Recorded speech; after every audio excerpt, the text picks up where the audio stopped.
The gate agent's lips curl. Too late, sir. David's boarding pass crumples, his wife's inhaler a cold weight in his pocket.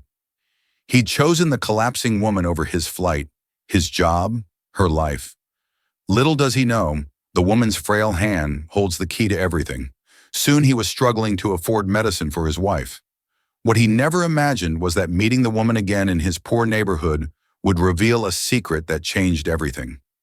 Before we begin, tell me, where are you watching from? At the airport, a young black husband was hurrying to catch the flight for a job that could save his sick wife. Just as the gate came into sight, he saw an old woman collapse, clutching her chest while the crowd stepped away. He stopped to help, risking it all. What he didn't know was that she carried a secret that would soon turn his life upside down. Before we dive in, tell me, where are you watching from? The little rented house smelled faintly of dust and boiled tea. The floor creaked under every step, and the lamp on the side table buzzed with a low hum. David sat at the kitchen table with his head bent forward, the orange pill bottle tipped into his palm.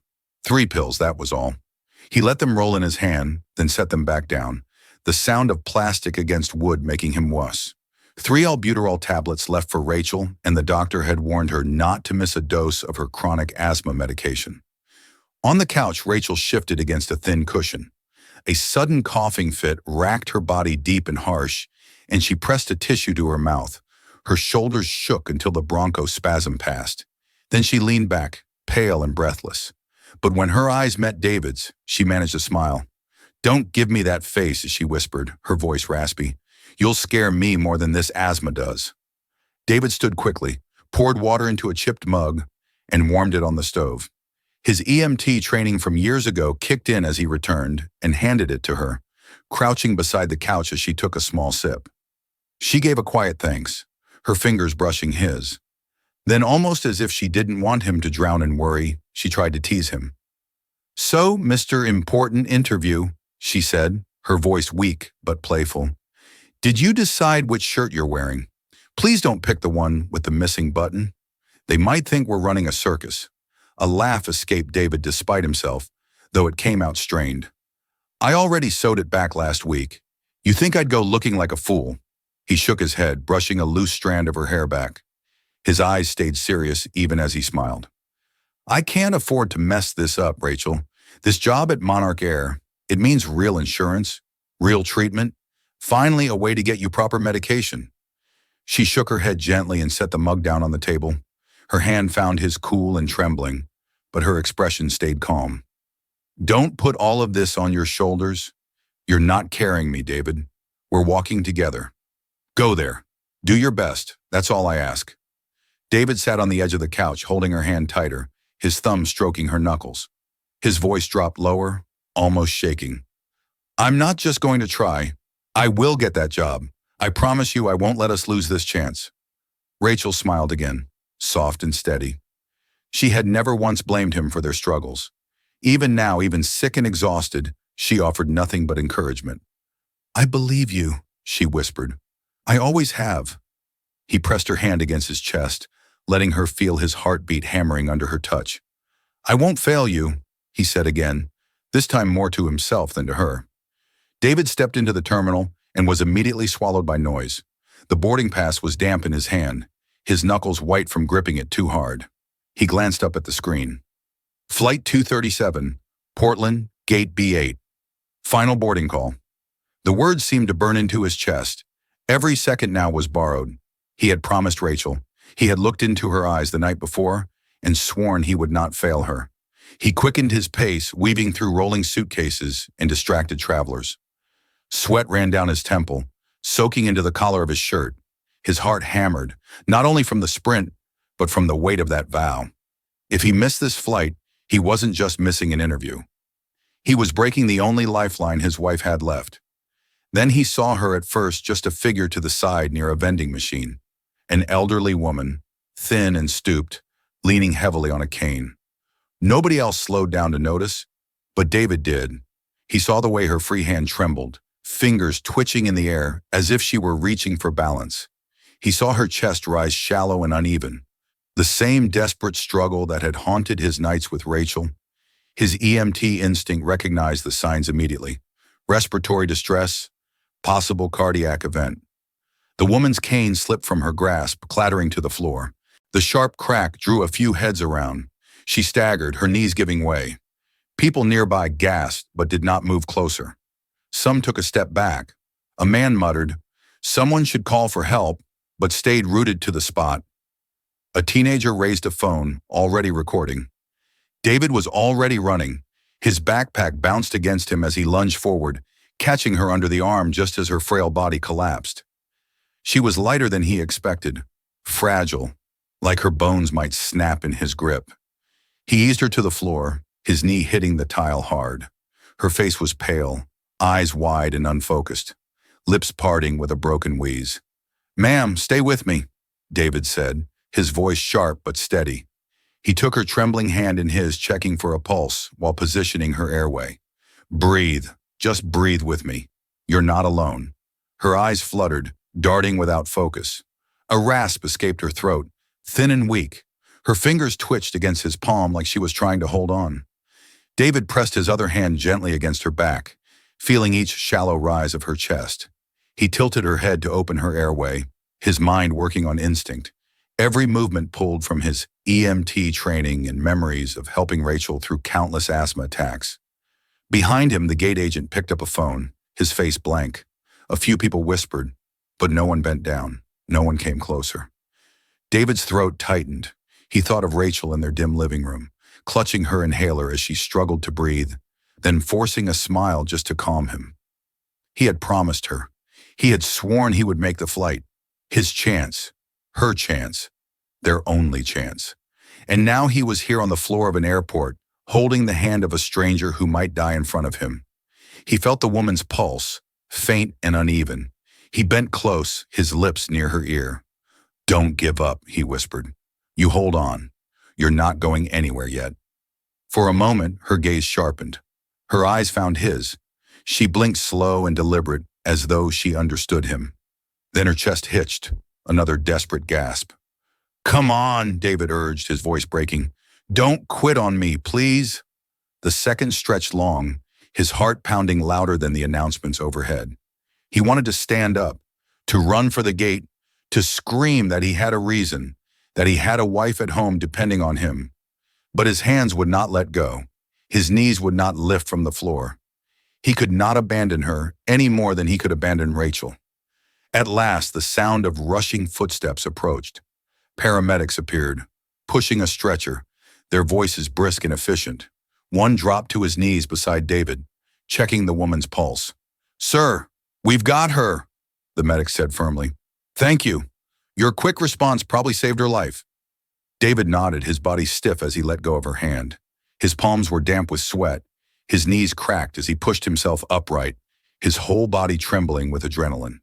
He stood back, watching as the medic slipped an oxygen mask over her face, strapped her to the stretcher, clipped monitors to her skin. Her eyes fluttered open again for the briefest second. She looked at him, not through him, not past him, but at him. Her lips moved faintly, no sound escaping, but her fingers twitched against the rail, as if trying to reach him. David swallowed hard. He gave a small nod, his voice low, raw. "You're going to be all right." The medics wheeled her away, their stretcher vanishing into the stream of bodies. The crowd that had gathered quickly dispersed, travelers slipping back into their own urgent pass as though nothing had happened. David turned his head, his chest collapsed in on itself. The gate was closed, the door sealed. Beyond the glass, the jet bridge was empty. His flight. Their chance was gone. David stood frozen in front of the closed gate, his chest rising and falling as if he had just run a marathon. The boarding pass in his hand was crumpled, the ink blurred, the paper torn slightly at the corner where his fingers had dug in. Beyond the glass, the jet bridge was empty, already pulled away. The plane was gone. Portland was gone. His promise was gone. A buzzing sound came from his pocket. He pulled out his phone with trembling hands, the glow of the screen harsh against his damp fingers. One new email. The subject line made his stomach twist. Monarch Air final interview. He tapped it open. "Dear Mr. Miller, we regret to inform you that due to your absence on the sponsored flight, we must withdraw your candidacy for the program coordinator position. We wish you the best in your future endeavors. The words blurred before his eyes. His thumb hovered above the screen, as if waiting for the message to change, as if one more blink would make them say something else. But they didn't. They were final. They were cold. They were a door slamming shut. He walked unsteadily to a row of empty chairs near the wall and sank down. His backpack slid off his shoulder and dropped to the floor with a thud. The phone buzzed again. This time it was Rachel's name glowing on the screen. His throat closed.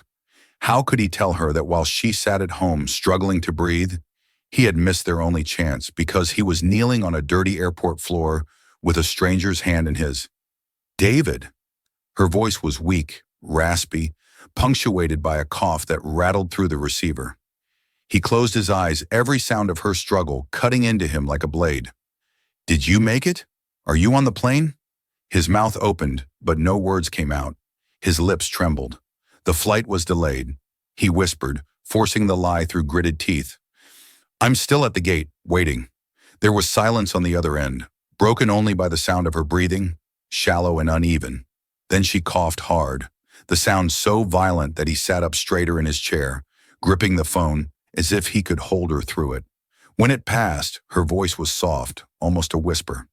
David, whatever happens, I know you did the right thing. You always do. That has to mean something. His eyes stung, his vision blurring. He swallowed hard, his throat burning. I'll be home soon, he said, his voice flat, almost mechanical. Okay, be safe. The line went quiet. He lowered the phone slowly, staring at the black screen as his reflection stared back at him, drawn pale, eyes rimmed red. The rejection came quietly without drama. An email from Monarch Air, polite and final. We regret to inform you that due to your absence, we must withdraw your application. David read the line once, twice, and then shut the screen as if closing it could erase the truth. He did not tell Rachel. He could not. What mattered now was not Portland, not interviews, but survival. Hers more than his. The next morning, he walked past the bus terminal where men waited for day work. He joined them. By noon, he was carrying crates heavy enough to split his back. His hands rubbed raw against splintered wood. When that job ended, he sought another. At a construction site, he hauled sand, mixed cement, took orders from foremen who never learned his name. At night, when his body begged to rest, he signed on at a warehouse, stacking boxes until his vision blurred and his arms shook under the weight. Every day followed the same rhythm. Sweat, ache, exhaustion. And yet every morning before stepping through his own door, he stopped at the pharmacy. He counted out wrinkled bills, coins worn from his pocket, buying the cheapest generic albuterol he could find to keep Rachel's airways open. He carried the small paper bag home like it was treasure. When he entered the apartment, he always smiled. He set the medicine by her bedside and kissed her damp forehead. Got what you need? He whispered as if nothing had broken, as if the world was still holding steady. Rachel was no fool. She saw the grime on his shirt sleeves, the swollen knuckles, the shadows under his eyes. But she never confronted him. She only rested her thin hand on his wrist and smiled, the wee still rattling in her chest. I believe in you, she whispered one night, voice rasping but steady. I only need you to come home. David's throat tightened. He turned away, pretending to fold a blanket, hiding the sting in his eyes. I'm still waiting on word, he said softly, forcing lightness into his tone. Any day now the lie was heavier than the crates, sharper than the blisters tearing open on his palms. But if the cost of keeping her hope alive was his silence, then he would bear it. 3 weeks after the airport incident, David was walking home from the corner pharmacy when he saw her. An elderly woman sat on a sagging wooden porch, her body folded into a chair too big for her small frame. A faded scarf tied loosely under her chin framed her face. For a moment, David's breath caught. He knew that face. Pale skin, trembling hands, the same fragile frame he had held on that airport floor. He slowed, uncertain. The woman looked up and their eyes met. Recognition struck him with a jolt. You're the lady from the airport, he said, his voice caught between disbelief and politeness. The woman smiled gently, the lines in her face folding with ease. Yes, dear, and you're the young man who saved my life. Her voice was stronger now, clearer than it had been that day. I never got to properly thank you. I'm Margaret Smith. I've been staying with my niece in this neighborhood while I recover. David shifted the bag of medicine in his hand, offering a cautious smile. I'm David Miller. I'm just glad you're okay. You gave us all quite a scare that day. Indeed, I did. Margaret's eyes crinkled with warmth. My doctor says, if you hadn't acted so quickly, stabilized my breathing the way you did, well, I might not be sitting here today. Were you a medic? EMT years ago, David admitted. Before life got complicated, Margaret nodded slowly, studying his face with keen eyes. Life has a way of testing us, doesn't it? But character reveals itself in moments like these. Thank you, David Miller. As David turned to leave, Margaret called after him. David, I hope whatever brought you to that airport that day worked out for you. David's step faltered. He looked back, forcing a smile. It'll work out. These things always do. But Margaret caught the shadow that crossed his face, the way his shoulders sagged just slightly. She watched him walk away, noting the worn shoes, the careful way he held the pharmacy bag, the weight of worry he carried in every step. A week later, David encountered Margaret again. She stood near the curb outside a small grocery store, one hand on her cane, the other struggling to balance a heavy bag. The sack sagged dangerously, its weight pulling her sideways. She tried to lift it into a small cart, but her arms shook, and for a split second, she looked as though she might fall. David didn't hesitate. He set down his things and moved quickly. Here, let me help you, he said, catching the bag before it tore. Margaret looked up, genuine surprise flickering in her eyes before it warmed into recognition. David, how kind of you. David hoisted the sack into the cart with ease and brushed the dust from his palms. These bags are too heavy for you. You need to be careful. I thought I could manage, Margaret said softly. Living alone again, you know. You forget how to ask for help. She studied his face, noting the deeper shadows under his eyes, the way his clothes hung a little looser than before. David, you look tired. Are you taking care of yourself? David's eyes flicked to the fading light. I'm fine. Just working a lot these days. He gathered his things quickly. I should get home. My wife's waiting for her medication. Of course, Margaret said gently. Give her my regards.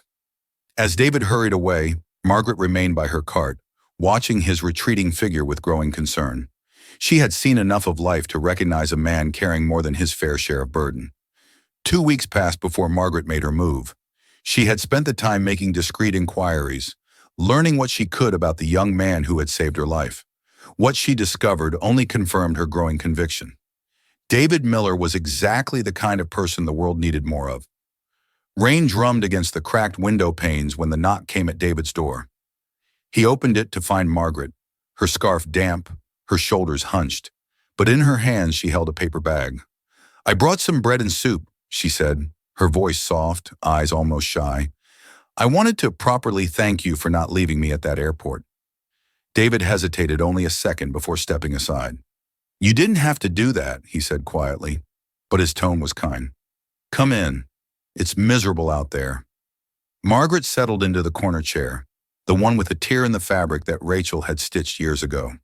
She introduced herself to Rachel as Margaret Smith, a temporary neighbor, and the three spoke quietly about the storm, about the neighborhood. David tried to hide his fatigue, but Margaret's trained eye caught every detail. The way he constantly glanced at Rachel, the careful way he positioned himself near her inhaler, the love that radiated from every gesture. Then Rachel began to cough. At first it was a small tremor, but it grew sharper, deeper, until her body shook. Her face drained of color, lips edging toward blue, chest rising in desperate, uneven gasps. Rachel, David's voice cracked as he dropped to her side. He lifted her gently, guiding her upright, his arm firm around her back. With practiced efficiency, he grabbed the inhaler, shaking it once before pressing it to her lips. Slowly, sweetheart. Breathe with me. Margaret watched in silence as David worked with the calm precision of someone who had done this countless times before. She saw the fear in his eyes, the tenderness in his touch, the way he never once lost his composure, even as his world threatened to collapse around him. When Rachel's breathing finally steadied when the color returned to her cheeks, Margaret knew she had seen enough. This man's goodness wasn't circumstantial. It was who he was. 3 more weeks passed. Margaret had returned to her real life, but she couldn't forget what she had witnessed. She was not Margaret Smith, the recovering patient staying with her niece. She was Margaret Bradford, co-founder and CEO of Monarch Air, one of the most successful regional airlines in the Pacific Northwest, and she had a decision to make. The envelope appeared under David's door on a Tuesday morning. Inside was a simple card with elegant letterhead. "Mr. Miller, I would like to offer you an interview opportunity. Please meet me at Monarch Air headquarters Friday at 10 a.m. M. Bradford, CEO. David stared at the card, his pulse quickening. He showed it to Rachel, whose eyes widened with cautious hope. "Do you think it's real?" she asked. "I don't know," David admitted. "But we don't have much left to lose." Friday came with a cold wind. David helped Rachel into her coat, and together they made their way downtown. The Monarch Air headquarters loomed above them, its glass facade reflecting the morning sun. For a moment, David felt out of place, his callous hands tugging nervously at the sleeve of his only clean jacket. A receptionist guided them into a quiet wood-paned office. The scent of polished leather and faint perfume lingered in the air. At the desk sat Margaret Bradford. Rachel gasped softly.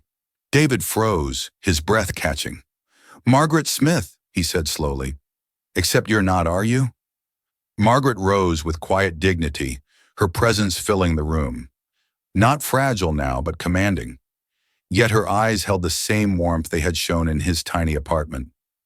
"My name is Margaret Bradford," she said evenly.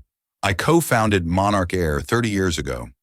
When I met you at that airport, when you saved my life, I chose not to reveal who I was immediately. I needed to understand who you really were." David's mouth opened, but no words came. When David showed Margaret the card, her face went through a series of emotions: surprise, confusion, then something deeper, a recognition that made her breath catch. "Margaret Bradford," she whispered, reading the name aloud. "David, do you remember what I told you about my heart episode at the airport? The doctor said someone with medical training had stabilized my breathing, kept me conscious until the paramedics arrived." David nodded slowly. "The woman at the airport, that was really you. That was really me." Margaret's voice was soft with wonder, and Margaret Smith was, "Well, that was me trying to understand who you really were outside of that crisis moment." Rachel leaned forward, her eyes bright with understanding. "You were testing him." "Not testing," Margaret corrected gently, observing. "When someone saves your life, you want to know if it was circumstance or character. In my position, I've learned that true character is revealed not in moments of glory, but in quiet moments when no one important is watching." David sank into a chair, overwhelmed. "You've been watching us for weeks. I've been grateful for weeks," Margaret said, and increasingly convinced that the man who missed his flight to save a stranger twice, "Actually, because you helped me again at the grocery store without knowing who I was, that man deserved more than just a thank you note." She moved to the window looking out at the city skyline. "David, can I tell you something about my company? Monarch Air started 30 years ago when my late husband and I decided we were tired of seeing airlines treat people like cargo. We built our business on the idea that how you treat people in small moments defines who you are in big ones." She turned back to face them. 3 months ago, our board approved funding for a new community outreach division. We want to partner with local businesses, hospitals, and social services to create support networks for families exactly like yours. But we needed the right person to lead it. Someone who understood struggle, who had genuine empathy, who could connect with people facing impossible choices. David's throat tightened. "And you think that's me?" "I know it's you," Margaret said firmly. "I've seen you choose compassion over self-interest twice now. I've watched you work yourself to exhaustion for someone you love. I've seen you provide emergency medical care without hesitation, without thought of reward. These aren't coincidences, David. This is who you are." She pulled out a folder from her briefcase. "The position comes with full health benefits, not just for you, but for Rachel. It includes coverage for pre-existing conditions, experimental treatments, and a pharmaceutical allowance that would cover her medications completely. Rachel began to cry, but these were tears of relief, of possibility. David stared at the folder as if it might disappear if he blinked. But Margaret continued, I need to be clear about something. This isn't charity. This position requires someone who can work with medical professionals, coordinate with social services, and yes, sometimes provide emergency assistance. Your EMT background isn't just relevant, it's essential. We've already verified your certifications can be reactivated. David looked up startled. You checked my EMT status. I'm a businesswoman, David. I believe in you, but I also believe in due diligence. Margaret smiled. Your former supervisor at the ambulance service, Maria Rodriguez, says you were one of the best EMTs she ever worked with. She also said you left to take care of a sick family member, and that if you ever wanted to come back to medical work, she'd hire you in a heartbeat. The room fell silent except for the sound of Rachel's quiet crying. David reached for her hand, and she squeezed it tightly. There's one more thing, Margaret said, her voice gentle. The emergency you helped me through at the airport. My doctor says that without immediate intervention, I would have died. Not might have, would have. My heart had stopped effectively functioning. Your actions didn't just help me, David. They saved my life completely. She paused, letting that sink in. The man who missed his flight to save my life is now sitting in my office, qualified for a position he doesn't even know we'd created specifically for someone like him. Some people might call that coincidence. I call it the universe correcting itself. David bowed his head, the weight of exhaustion mixing with fragile hope. Thank you, he whispered. I won't waste this chance. I don't believe you could if you tried, Margaret replied. 6 months later, the courtyard outside Monarch's new community outreach division was alive with voices. David stood at a podium in a simple but well-fitted suit, his hands steady as he spoke about dignity, compassion, and second chances. His voice carried clear across the gathered crowd of employees, community leaders, and local families who had benefited from the program he now managed. When we started this initiative, David said, looking out over the crowd, we had a simple goal to bridge the gap between people in crisis and the resources that could help them, not as charity, but as community, not as saviors, but as neighbors. He paused, his eyes finding several familiar faces in the crowd. There was Carmen, the nurse who had given him those pamphlets months ago, now serving as a liaison between the hospital and their program. Eddie from the warehouse sat in the third row, having become one of their most dedicated volunteers after David helped him navigate his own family's medical crisis. 6 months ago, I was working 3 jobs just to afford my wife's basic medication. David continued, I know what it feels like to choose between rent and prescriptions, between hope and despair. This program exists because we believe no one should have to make those choices alone. The audience murmured in agreement. Several people wiped their eyes as David spoke about the families they'd helped. The single mother whose son needed insulin, the elderly veteran who'd been rationing his heart medication, the young father who'd been working 7 days a week just to afford his daughter's asthma treatments. We've learned that crisis doesn't discriminate. David said it touches the working poor, the middle class struggling with medical debt, the elderly on fixed incomes. But we've also learned that community response doesn't have to discriminate either. When businesses, healthcare providers, and social services work together, when we see people as human beings rather than problems to be solved, remarkable things happen. In the front row, Rachel sat upright, healthier than she had been in years, her breathing easy and natural thanks to the proper treatment she was finally receiving. Beside her sat Margaret, whose own transformation had been remarkable to watch. The program had become her personal passion project, and she'd thrown the full weight of Monarch Air's resources behind it. Today marks the expansion of our program to 3 additional communities, David announced. But more importantly, it marks the establishment of our emergency response training initiative. He gestured to a group of young people sitting near the front. These 12 individuals have completed our first EMT certification course, fully funded by the program. They're not just certified first responders now, they're community advocates trained to see medical emergencies in the context of social and economic challenges. Among the graduates was Maria Santos, a young woman whose grandmother David had helped during one of his first community calls. She'd been inspired by his approach, treating not just the medical crisis, but understanding the family's broader struggles, and had enrolled in the program immediately. But the real measure of our success, David continued, isn't in numbers or statistics. It's in the phone call I received last week from Mrs. Chen telling me her husband's diabetes is finally under control because he can afford his medication. It's in the email from the Rodriguez family saying their daughter made the honor roll because she's no longer missing school due to untreated asthma attacks. He paused, emotion threading through his voice. It's in the knowledge that when people in our community face impossible choices, they're not facing them alone anymore. The applause was warm and sustained. As it died down, Margaret joined him on stage.